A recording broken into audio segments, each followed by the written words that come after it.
¿Qué otra cosa deben saber de las fístulas, no? Las fístulas tienen una forma de leerlas en los informes que les van a hacer de las proctoscopías. Normalmente, si ustedes sospechan de un paciente con fístula perianal o fístula anal, les tienen que pedir una proctoscopía o una anoscopía, que es un examen en el cual, mediante un aparato que se introduce en el ano, logran ver hasta los 15 o 20 máximos centímetros de la mucosa del ano, o sea, ven todo el recto, para descartar otras probables enfermedades, ¿no?, en esa zona. Entonces, ¿cómo hacen? Al paciente lo van a colocar en litotomía, ¿no? O en posición ginecológica, si quieren. Entonces, van a tomar al ano como si fuera un reloj. ¿Ok? Las 12 está hacia adelante, hacia la región del pubis, las 6 hacia el coxis, las 3 y las 9 contralaterales, una a un lado y la otra al otro, derecho e izquierdo. ¿Ok? Entonces, ¿cómo se leen? ¿No? ¿Cómo se leen las fístulas o cómo se hablan de fístulas? Se habla de la fístula localizada a horas, por ejemplo, 3 de la tarde. ¿Ok? Se encuentra, así les van a informar, un orificio fistuloso a horas 3.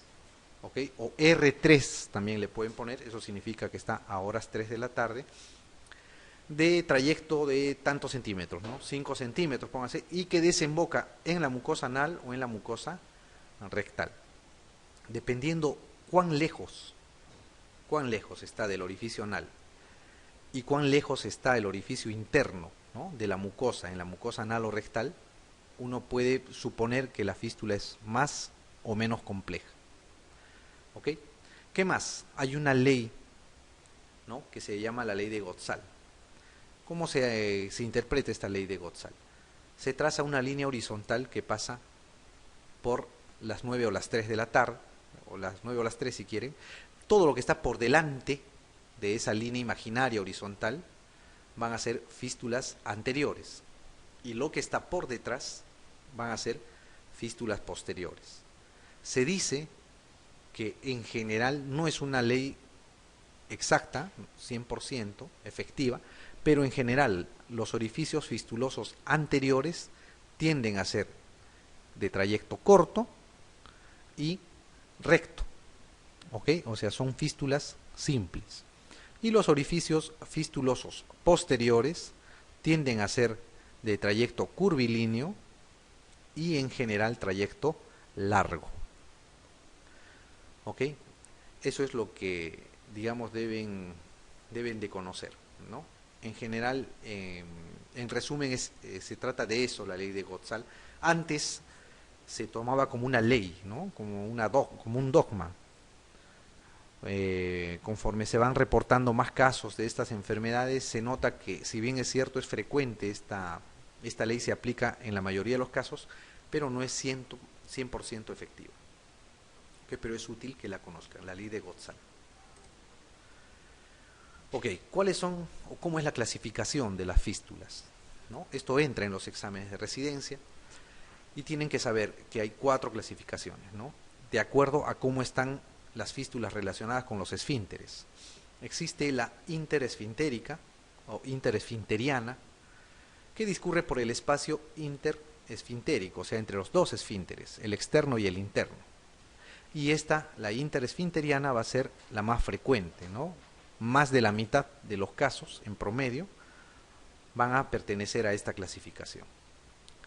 Existe otra que es la transesfinteriana, ¿no? Va a discurrir a través de ambos esfínteres y es la segunda, el segundo grupo en frecuencia, ¿no?, del 20 al 30%, y puede ser transesfinteriana alta o baja, de acuerdo a su compromiso o a la afectación que tenga el esfínter externo. Existe otro que es más raro, que es la supraesfintérica, que tiene un trayecto largo y profundo, discurre por encima del pubo rectal, o sea, por encima de los músculos esfínteres, y constituye el 3.3%. Y hay otra que es la extraesfintérica, discurre desde el recto por encima de los elevadores, es una fístula que está muy superior, ¿okay?, o muy profunda si quieren, y también es rarísima. Deben de conocer estas dos, la interesfinteriana y la transesfinteriana. Para que más o menos tengan una idea, vamos a mostrarles un gráfico más adelante, ¿no? También se pueden clasificar en simples o en complejas, ¿ok? Esto de acuerdo a la relación que tengan con los esfínteres y cuánto comprometen los esfínteres. Normalmente, como regla, los simples son fístulas únicas de trayecto corto. Las fístulas complejas pueden ser fístulas múltiples y de trayecto curvilíneo, ¿ok? Parecido a la regla de Ghazal. Las fístulas anteriores por lo general son simples, las fístulas posteriores en general son complejas.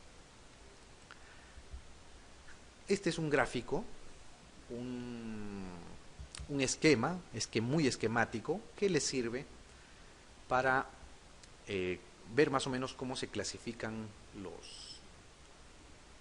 las fístulas, ¿ok?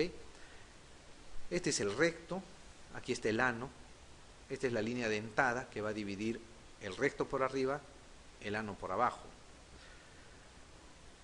Estos círculos oscuros van a representar el esfínter externo del ano, ¿ok?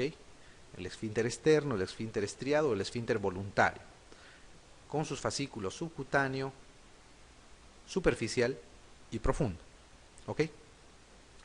Esta forma piramidal va a corresponder a lo que es el esfínter interno. Y esta otra forma piramidal hacia arriba va a corresponder al elevador del ano con su fascículo puborectal, ¿ok? Que le hace una cincha al ano, o sea, le hace una especie de lazo, ¿no? Abraza a lo que es la zona rectal. Entonces, acuérdense, la relación entre el esfínter externo, el esfínter interno y el elevador del ano o el pubo rectal es lo que va a hacer la clasificación de las fístulas. La fístula interesfinteriana, ¿no? O interesfintérica es aquella que va a estar entre los dos esfínteres, ¿ok? Se va a acomodar y su trayecto va a estar acá, entre el esfínter externo y el esfínter interno. Son las más frecuentes, por eso se llama interesfinteriana, porque está entre los dos esfínteres. Más o menos, más de la mitad de los pacientes van a tener este tipo de fístula. La otra es la fístula transesfintérica o transesfinteriana. ¿Por qué se caracteriza? Va a tener un orificio en piel un poco alejado del ano y inmediatamente después de penetrar la piel va a atravesar los dos esfínteres, ¿ok? Atraviesa los dos esfínteres y por eso se le llama la transesfintérica, ¿ok? Atraviesa ambos esfínteres.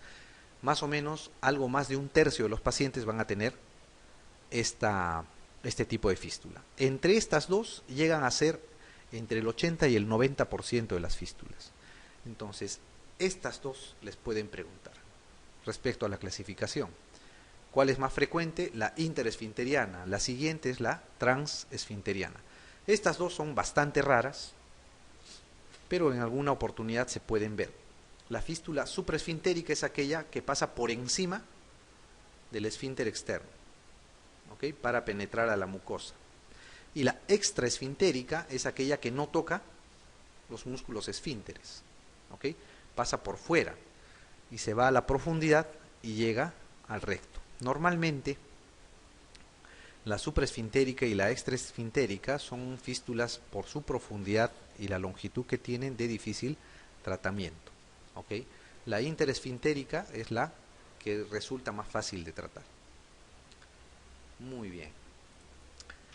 Entonces, conociendo eso, vamos a contestar las preguntas. Dice, en cuanto al tratamiento de las fístulas anales, señale la respuesta correcta. Consiste en el drenaje quirúrgico urgente. Curan con tratamiento antibiótico. Se debe realizar esfínterotomía lateral interna. Consiste en apertura de la fístula, legrado y cierre secundario. Y la última dice, todas son falsas. En cuanto al tratamiento de las fístulas anales, dice, ¿no es cierto? ¿Qué es lo correcto, lo verdadero? A ver, vayamos. Curan con tratamiento antibiótico. ¿Será o no? No, dijimos, ¿no es cierto? Las fístulas toditas requieren tratamiento quirúrgico. Ninguna va a sanar con tratamiento médico. Se debe realizar esfínterotomía lateral interna. ¿Será cierto o falso? Normalmente la esfinterotomía se hace en pacientes con fisura anal. ¿Ok? El tratamiento, o al revés, el tratamiento de la fisura anal, especialmente la fisura anal crónica, es la esfinterotomía lateral. ¿Ok? No de las fístulas. Se puede hacer como un tratamiento complementario cuando se hace el lecho cruento que se deja es muy muy grande y puede haber una hipertonía del esfínter, pero no se hace normalmente. ¿Ok? Consiste, dice, en apertura de la fístula, legrado y cierre secundario. Consiste en drenaje quirúrgico urgente. ¿Cuál creen? ¿Será urgente el tratamiento de la fístula? No, lo que habíamos visto es que son enfermedades crónicas. Al ser una enfermedad crónica, normalmente la fístula es la consecuencia de un absceso que ya se drenó. ¿Ok? Y al estar drenado, al estar secretándolo, produciendo la secreción, no necesita ningún drenaje, salvo se abscede, que es distinto. Pero la fístula como tal es un conducto que ya está drenado, no requiere ningún drenaje. El drenaje quirúrgico urgente se hace en los abscesos, ¿okay? En los abscesos perianales o anales. Consiste, dice, en apertura de la fístula, cierto, ¿no es cierto? Se debe aperturar, legrado y cierre secundario, ¿ok? Es una fistulotomía, el otro nombre, cortan el trayecto, hacen un legrado, o sea, hacen el raspado de todo el tejido de granulación y hacen el cierre secundario. ¿Cómo era el cierre secundario? ¿Se acuerdan? A ver, les doy dos opciones. ¿Esperan que mejore el cuadro infeccioso, que esté limpia la herida y lo cierran, o lo dejan que cierre solo? ¿A qué le llaman cierre secundario? Cierre secundario es que lo dejan cerrar, ¿ok? Solito. No se vayan a olvidar. El cierre secundario es dejarlo abierta la herida. La dejan abierta para que cierre de manera espontánea. Cuando se cierra por tercera intención es cuando se hace los puntos en forma diferida. Ya, no se vayan a confundir. Consiste en apertura de la fístula, legrado y cierre secundario, sí, ¿no? Ese es un tipo de tratamiento. Y el otro tratamiento que se hace en las fístulas es la fistulectomía. O sea, se saca todo el tejido. ¿Okay? Ya no con legrado, sino con incisión. ¿Okay? Pero cualquiera de las dos es la que se debe hacer. Muy bien. ¿Qué más vamos a ver ahora rápidamente?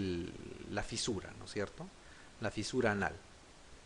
Normalmente la fisura anal se debe cuando hay un evento traumático en la zona. Lo más frecuente es un paciente estreñido que refiere haber pujado demasiado, haber pujado mucho y luego de defecar presenta dolor intenso desde ese día y en adelante cada vez que defeca tiene mucho dolor y puede haber sangrado. ¿Ok? Si es que el sangrado para y se hace crónico, pasa a ser una fisura anal crónica. Si para el sangrado y el dolor disminuye, fue una fisura anal aguda que cicatrizó. En general las fisuras tienden a la cronicidad. No es otra cosa que la disrupción o la ruptura de la piel de la zona debido a un evento traumático. Lo más frecuente es el paciente estreñido que hace una deposición, ¿no? Y presenta por lo duro que son las deposiciones, presenta la herida en la piel.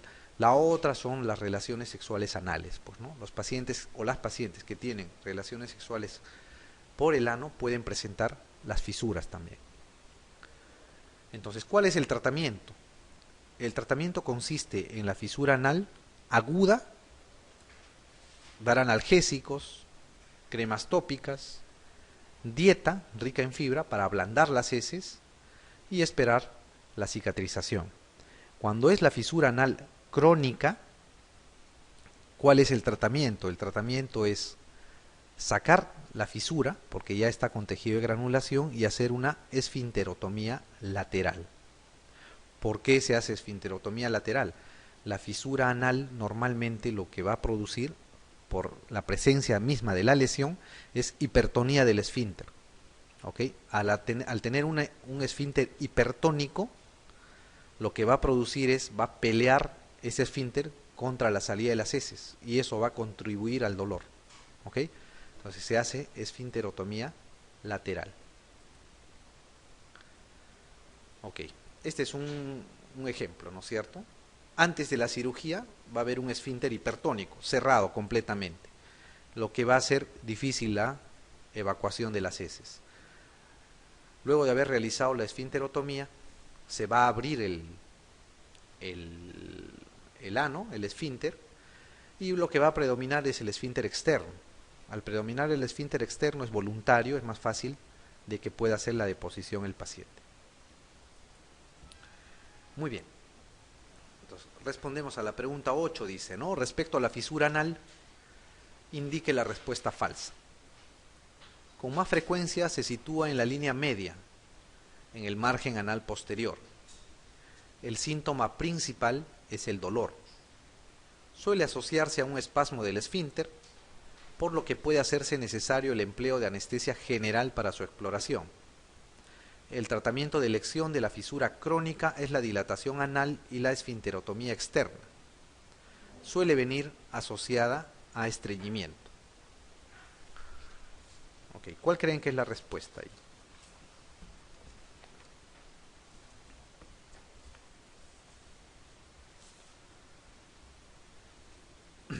A ver, vayamos. La falsa dice, ¿no? ¿Qué dice acá? El tratamiento de elección de la fisura crónica es la dilatación anal y la esfinterotomía externa. ¿Ok? Suele asociarse a un espasmo del esfínter, dice, por lo que puede hacerse necesario el empleo de anestesia general para su exploración. Hay veces que hay tanto dolor que no se puede explorar, no se puede hacer una proctoscopía, una anoscopía o incluso un tacto rectal sin que el paciente lo tolere, ¿no? Suele venir asociada a estreñimiento, puede ser, ¿no es cierto? Con más frecuencia se sitúa en la línea media, en el margen anal posterior, está en la línea media, ¿no? En general el esfínter. Pero el más frecuente, digamos, la presencia de la fisura anal más frecuente está en la línea media, pero no está en el margen anal posterior. Es un poco más en el margen anal anterior. Suele venir asociada con estreñimiento, sí, pues, ¿no? Estreñimiento y traumatismos, ¿ya? Ojo, estreñimiento y traumatismos. El más frecuente es el paciente estreñido que hace deposiciones duras. El síntoma principal es el dolor, dicen, eso es cierto, ¿ok? El síntoma principal es el dolor. El tratamiento de elección de la fisura crónica es la dilatación anal, es cierto. La esfinterotomía externa, esto sí es algo que está fuera, ¿no? Lo que se hace es la esfinterotomía interna, ojo, si ustedes hacen esfinterotomía externa, lo que van a producir es incontinencia. ¿Qué cosa deben hacer? La esfinterotomía interna, de tal forma que la respuesta voluntaria al acto de defecar permanezca. Si ustedes hacen la esfinterotomía externa y dejan el esfínter interno indemne, lo que van a producir es incontinencia, ¿no? Va a llenarse la ampolla rectal y por reflejo va a defecar el paciente. Dice, con más frecuencia se sitúa en la línea media, eso es cierto, ¿ok? Es un poquito más en el margen anal anterior, pero ojo, acá la respuesta es esta, ¿ya? Jamás se puede hacer esfinterotomía externa, porque si no van a producir incontinencia anal, ¿ok? Este paciente va a empezar a defecar sin querer. Muy bien, la siguiente dice, con respecto a los cánceres anales es falso.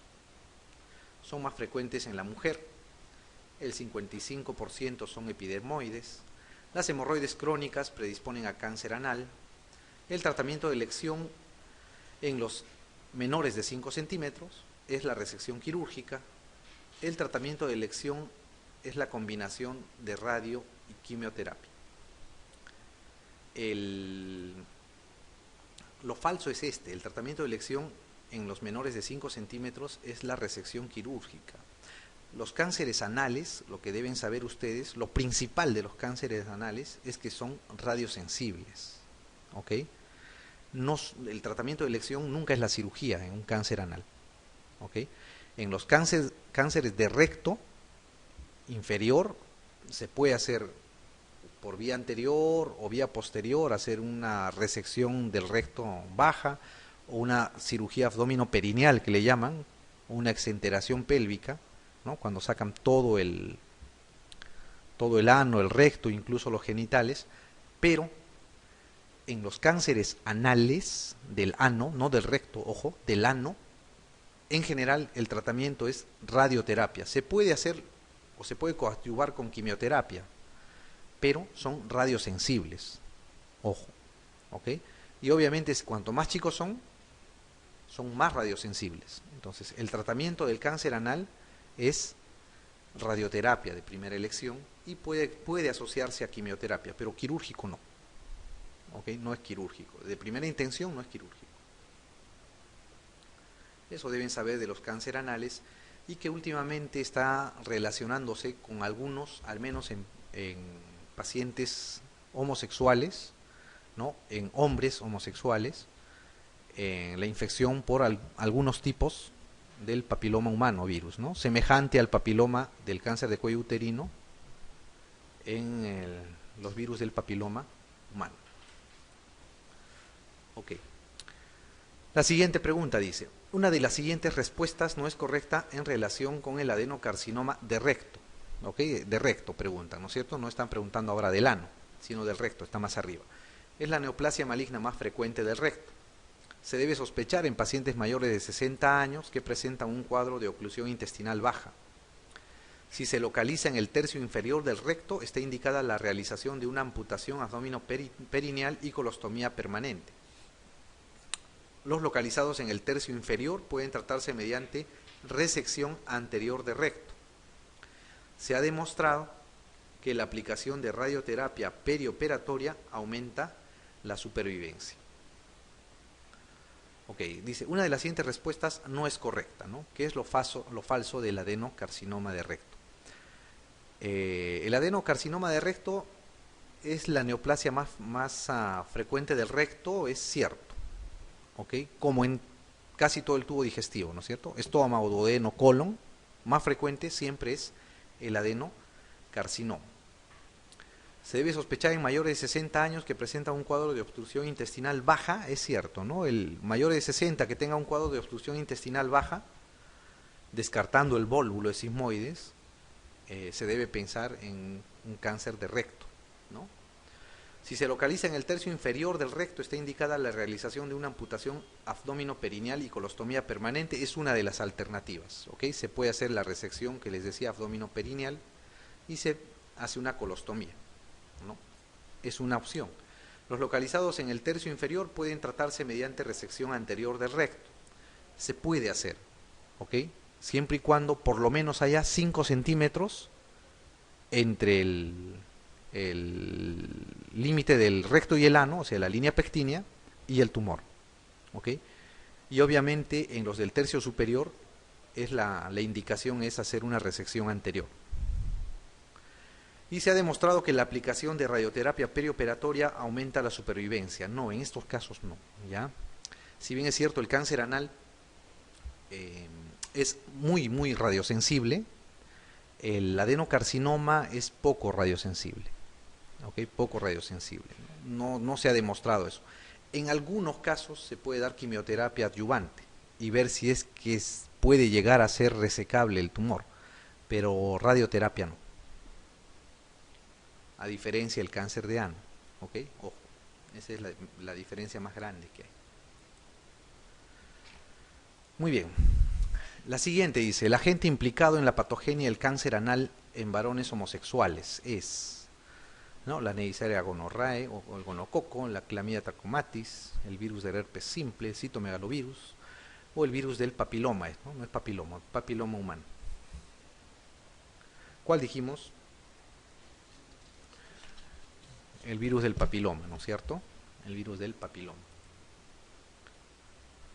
Está dándose en pacientes homosexuales al menos, este agente está siendo visto como el principal causante. ¿Ok? Muy bien.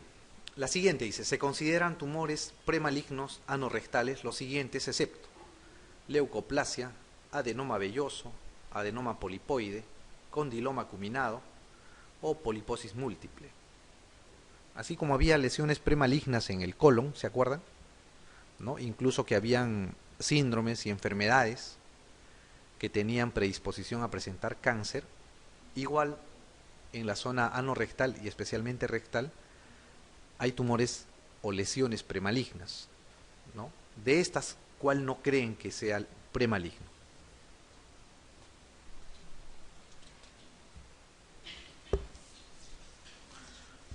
Es fácil la respuesta, ¿eh? ¿Cuál creen?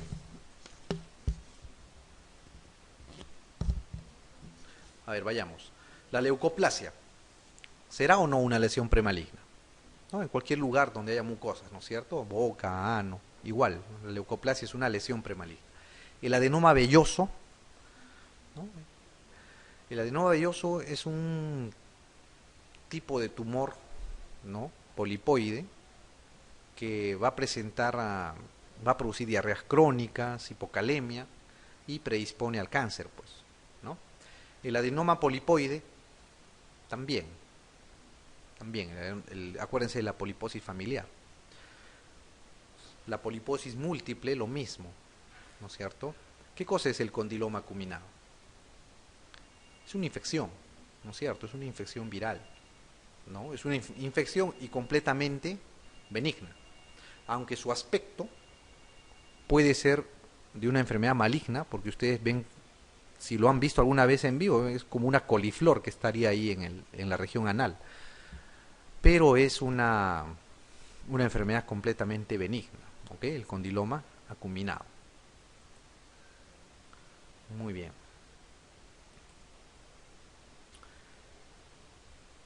Si bien es cierto, hay una enfermedad que vamos a ver ahora que se llama el quiste pilonidal, no está dentro anatómicamente de lo que es el ano y el recto, pero es una enfermedad que en general lo tratan los proctólogos también, ¿ok? Por la gran incidencia que tienen de fístulas y el estudio que se hace de fistulografías en este caso, nos lleva a la conclusión de que si bien es cierto es una enfermedad congénita, o sea, nace con la persona, pero tiende mucho a recidivar, ¿ok? A volver a presentarse después del tratamiento.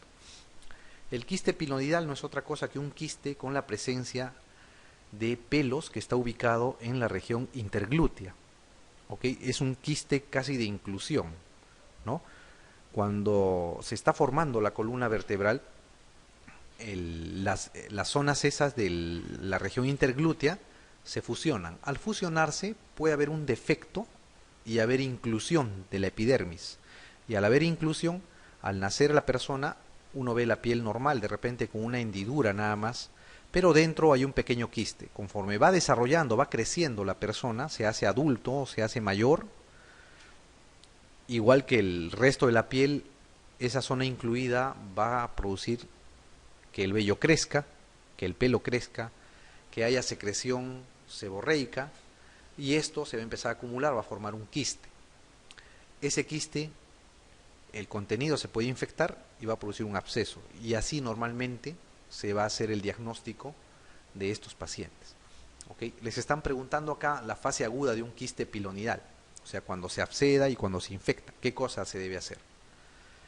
Debe tratarse, dice, ¿no? Con antibióticos y antiinflamatorios, con calor local, resecando el seno fistuloso y realizando cierre primario, resecando el seno fistuloso y permitiendo el cierre por segunda intención, mediante apertura del mismo y drenaje quirúrgico, ¿no? La fase aguda de un quiste pilonidal es lo mismo que les digan el absceso de un quiste pilonidal. ¿Qué harían? ¿Qué hacen con un absceso normalmente? lo drenan, ¿no es cierto? Todo absceso debe drenarse. Antibióticos, antiinflamatorios se puede usar, calor local también. Resecar el seno fistuloso y el cierre primario, resecar el seno fistuloso y el cierre secundario o por segunda intención se hace como tratamiento definitivo, ¿ok? Pero en la fase aguda se trata como un absceso, ¿no? Se apertura el quiste y se realiza un drenaje, ¿no? Se puede lavar y se deja un dren que cierre por segunda intención y posteriormente se planea la cirugía, ¿ok? Entonces la fase aguda del quiste pilonidal es como tratar un absceso, ¿ok? Y más o menos este es la imagen de un quiste pilonidal, ¿no es cierto? Se trata de lesiones, orificios fistulosos, ¿no? Uno o más que están en la región interglútea o por encima de ella, en la región posterior del sacro. Estos orificios fistulosos van a comunicar normalmente con una cavidad de mayor o menor tamaño, dependiendo del tamaño del quiste, que va a estar conteniendo un contenido espeso, normalmente con mal olor y con pelos. Por eso se llama quiste pilonidal, ¿ok? Porque contiene pelos.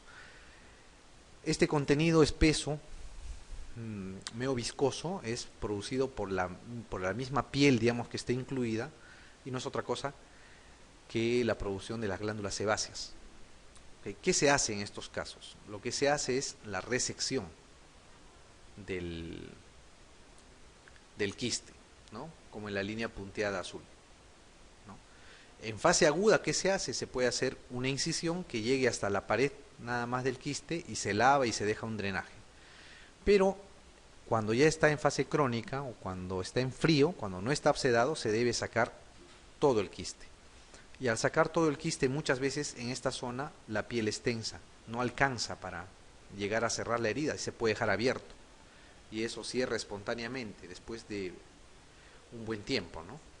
Porque si se ha visto que si se llega a cerrar de primera intención, cuando hay mucha tensión o cuando se deja algo de tejido dañado, esto va a recidivar.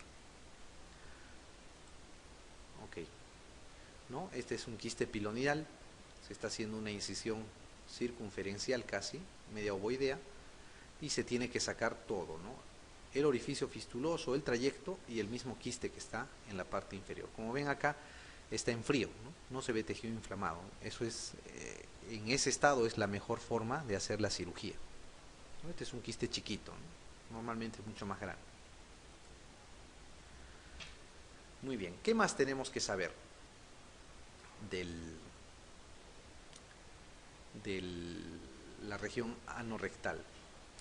¿No? Lo que tenemos que conocer es que hay un mecanismo, como les estaba adelantando, un mecanismo de sustentación y de suspensión de la pelvis, que le hace una especie de colchón o asiento al recto.